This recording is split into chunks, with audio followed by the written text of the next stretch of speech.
Hello everybody and welcome back to Space Engine. It's been 4 weeks, so about a month, which is a bit longer than my usual hiatuses. Hiatuses? I don't know. Anyways, and I do apologize for that. This hasn't been a great month. I've been very busy, which isn't good nor bad, but one of my health problems decided to become very prominent, and I haven't really been able to just sit and record at my computer. I've only really been able to pick away at other projects and stuff because, well, it's it is what it is. But my cat just stepped on my timer. He did not turn off the stopwatch. No, okay, that's good. Anyways, so I'm fine, by the way. I'm not in any danger, I don't think. But it really sucks. So yeah, but anyways, I am back now, and I'm gonna start doing some more videos. Let's find an object. Where's it? Control V? Yeah, there we go. This one is apparently object not found. This is supposed to be like the Methuselah planet. Legally distinct from the Methuselah star. There's apparently a planet that was very old. Oh, there it is, Methuselah. Alright, cool.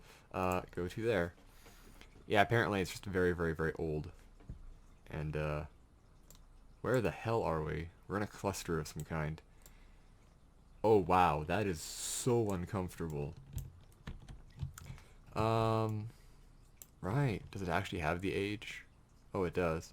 12 point... Wow, yeah, it is old.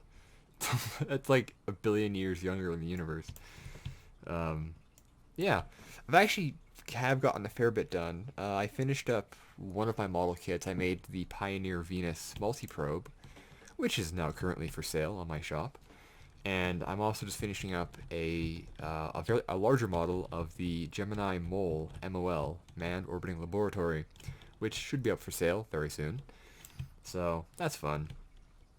But yeah, no, it's like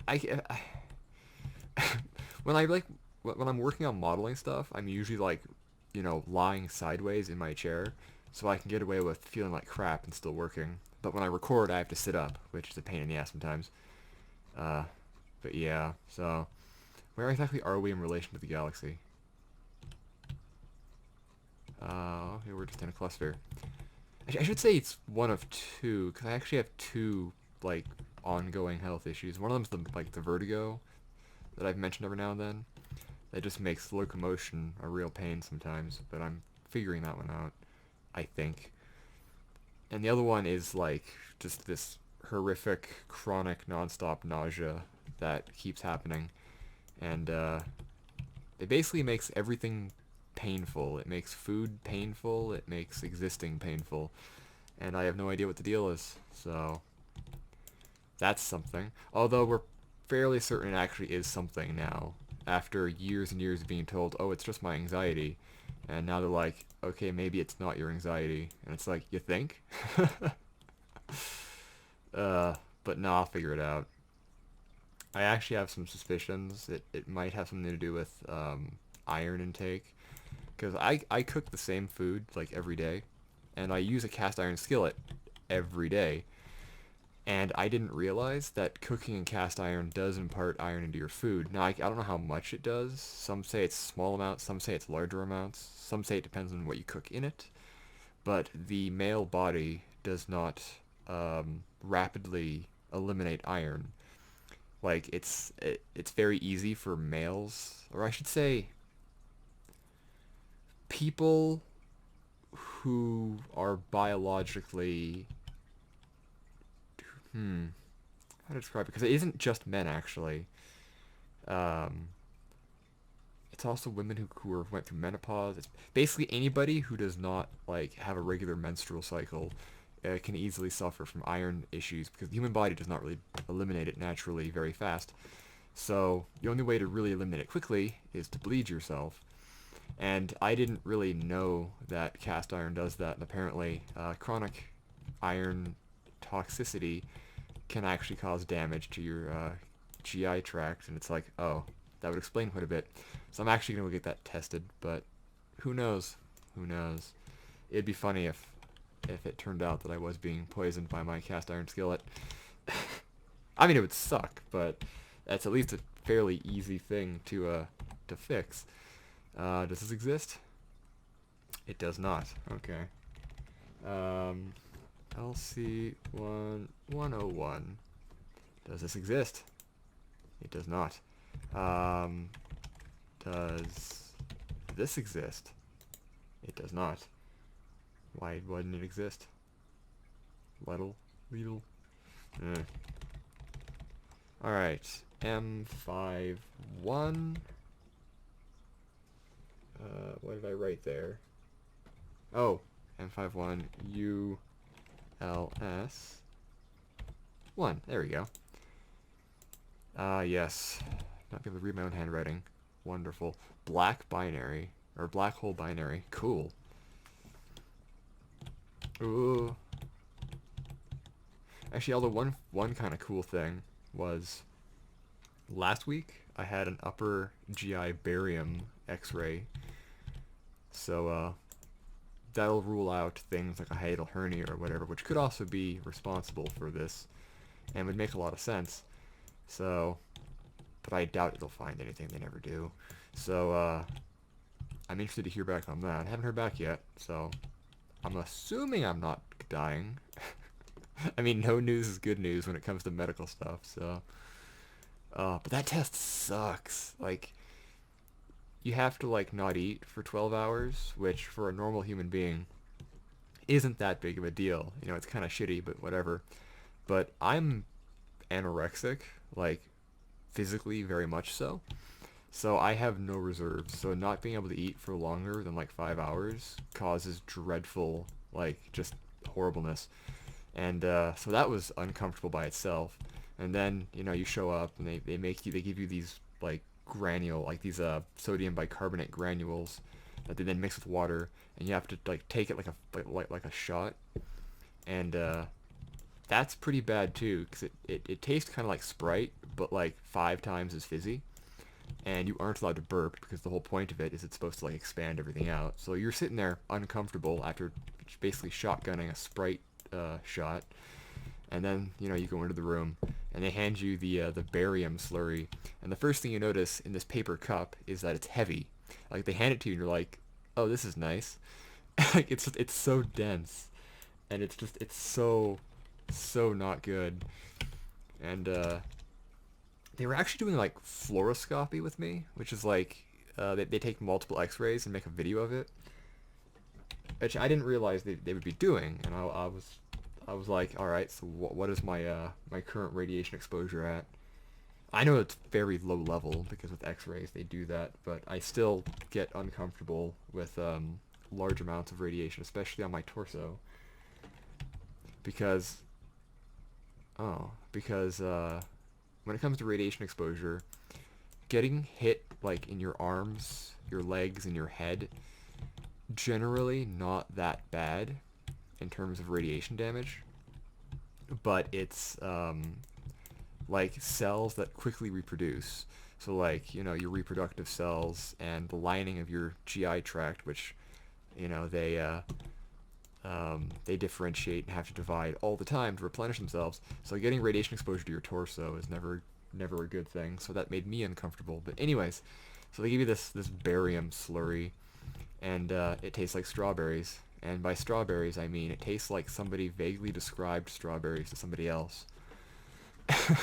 And it had kind of the consistency of like, well, it looked like paint, but it had the consistency of like a smooth milkshake, but very thick.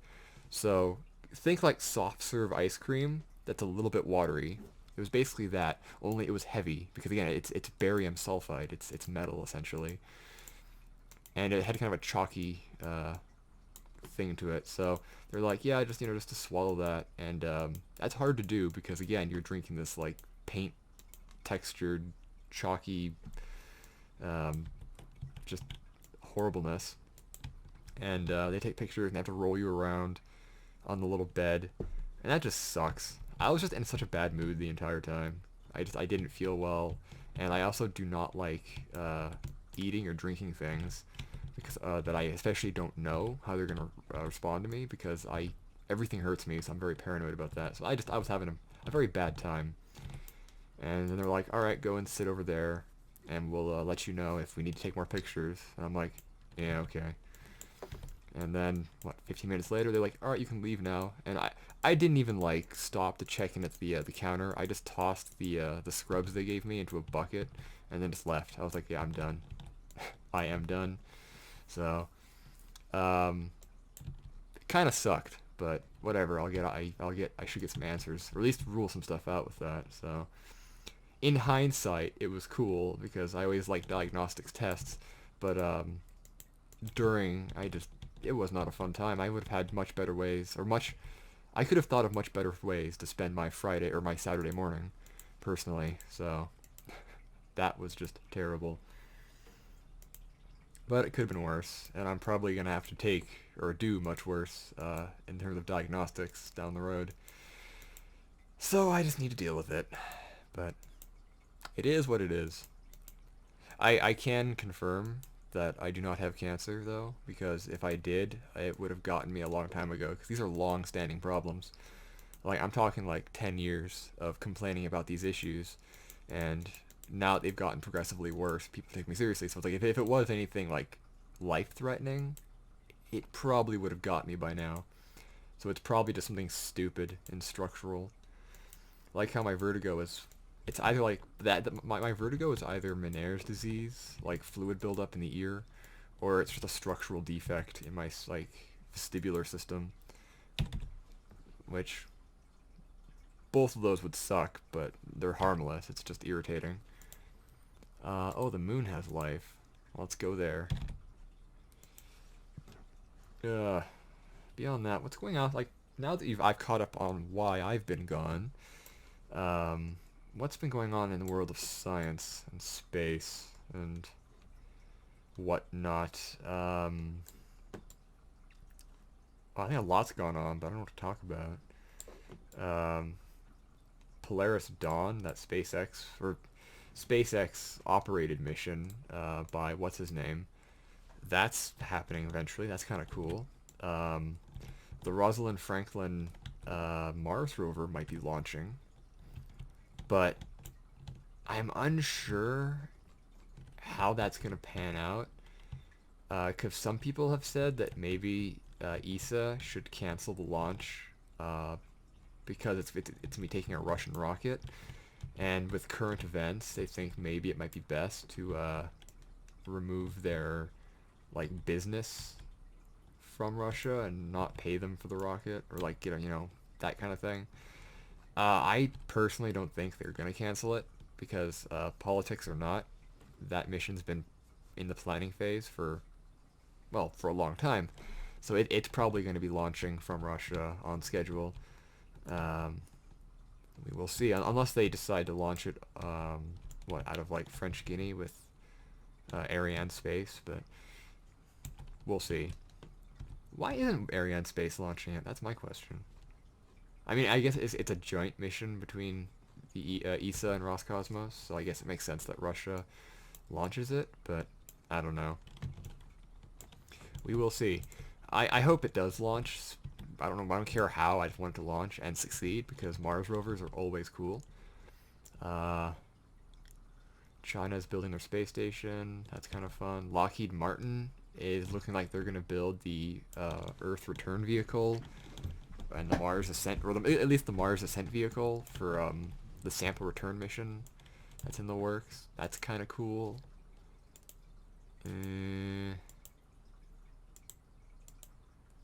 I'm sure SpaceX is also up to something, but beyond their fans getting mad at the FAA, I don't really remember if anything's really going on. Yeah. I mean, there's current events, which really isn't good. Yeah, really, really bad things happened today and are continuing to happen as I'm recording this. It doesn't really it doesn't physically affect me because I live in Canada, but it still really, really bothers me because it's just unnecessary. And I know a lot of Ukrainians, and I feel like kind of uncomfortable with their safety because I don't actually know if they're safe currently. So that's not been fun. But I guess let's wait and see if I hear from them eventually. What is this? An airless mini aquaria with life. Subglacial. Subglacial. 15 minutes. Oh, we're making real good time. I have a bunch of things. I tried that already. What is it? Organic? It's organic, yeah. Carbon-based. Nice, nice. Oh man, I've also got I've been getting a lot of writing done because that's something I can do in pretty much any condition. Cause like I have my short story anthology I've been working on, which I need to actually finish compiling. I'm just waiting for the last story to come back from being proofread, because I have to proofread important things because again I'm very dyslexic, so I can't. I miss typos a lot, and my grammar was terrible. Reading is also very difficult. Yeah, I'm a real mess. Anyway, so that's coming together, but I started working on a book. Well, I started working on it a few months ago, and then I stopped because after I started working on it, I then discovered Andy Weir's book, Project Hail Mary, and I realized that there was some very superficial, like there was a very superficial similarity between the one I was working on and Project Hail Mary. And my first thought was, oh, well, then I don't want to keep writing it because if it's just gonna be like, if I don't want people to think that I just ripped him off, kind of thing. So I stopped writing it for a while. And I was talking to some people, and they were like, if the story's different, then don't be afraid of writing it. Just do it. Superficial similarities happen in literature all the time. So it's like, all right. So I've been working on that, and it's actually like, well, in terms of story, like plot and story and all that, it's actually very different. So I'm feeling more confident about that. The only superficial similarity is like human starship and non-humanoid alien kind of situation. But I'm I'm more exploring the concept of like how do you how would you handle uh, basically trying to coexist with something if you have no way for like complex communication. Because in sci-fi, like in Enemy Mine or in Project Hail Mary or any book like that where you have a human learning, just talk to an alien, they always cop out. Or not really cop out, but they always take the literary easy road of verbal communication of some kind. In Enemy Mine, it's talking. Um, Although actually, I don't remember exactly details of that. I know the Star Trek Enterprise episode Dawn was like that too, or like in Hail Mary, it's the little alien creature does it communicates through whistles and tones. So again, verbal communication, and they use a computer program to determine vocabulary. And I don't really like that. I'm more like you're gonna have a creature from another planet. There's gonna be no commonalities there, like at least nothing immediate. So the concept here is there's no verbal communication. There's no talking. There's no decipherable vocalizations that you can associate into a language. It's mostly right now, actually, like I'm chapter 5, I'm like 30,000 words into it. Right now, communication with this creature is mostly just visual. Like, they've learned some very, very basic body language. Like, the one they use the most is pointing, because early on, he did some, like, they kind of did some experiments, or I guess the human did, uh, by just trying to see how it responds to different gestures, and they found that pointing is a commonality, where pointing means either a direction or look here kind of thing. So there's that, and also using visual imagery, like diagrams and stuff, to get a point across, or just like contextual information. Because like another problem a lot of people have in with alien communication is they treat it as if you're like trying to talk to like a dog or a dolphin, where there's this kind of human centric idea that the human is the smart one and the alien is dumb and you have to teach them. So in this one, it's more like the alien is also an intelligent, advanced creature. In fact, it wears a spacesuit through most of it. But it's like the fellow doesn't know how intelligent, or if not so much intelligent, but like he doesn't understand or know the level of comprehension towards what he's trying to convey. But they do find out, or he does find out, that it is actually quite adept at picking up like contextual information. Um, like when he was trying to figure out what the atmosphere the creature breathes, for example, he used the contextual idea of their suits. So like he assumed that the creature knew that he like they were both wearing spacesuits, so they obviously have atmospheric needs, and he used like the pressure like the gas cylinder in his suit as a visual like context of you know the creature looking at it would know that that is connected to his suit and it's probably a life support object, and it's probably analogous to what it has in its suit. And they basically just used that kind of basic stepping stone to try to figure out, or to try to get it to like hand him, or to try, like yeah, to like hand him a one of the gas samples of his suit, so that he could run it through a mass spec and figure out what's in it. And it's like so much of it is just like a guy in his head trying to like figure out intent, and trying to just like convey intent as well. And that's pretty much all it is. It's like there is a lot of technical stuff, like he's supposed to fix his ship and all that, but the primary focus is like how do you communicate with a completely non-humanoid creature with no context, or like no commonalities, and try to like make some form of understanding. And it basically comes down to just every single bit of information he learns is done through a lot of trial and error. Uh, like he spent, I think there was like a page where he was trying to figure out how to like convey just "excuse me" because he wanted to get by it in a hallway, and that's kind of when he figured out the pointing thing, because it's like if the creature knows what pointing means, then he'll just point in that direction and keep moving in that direction, and hope that the creature understands that he's moving in that direction and that he's not posing a threat, kind of thing. So I've been having a lot of fun. I've been having a lot of fun writing it.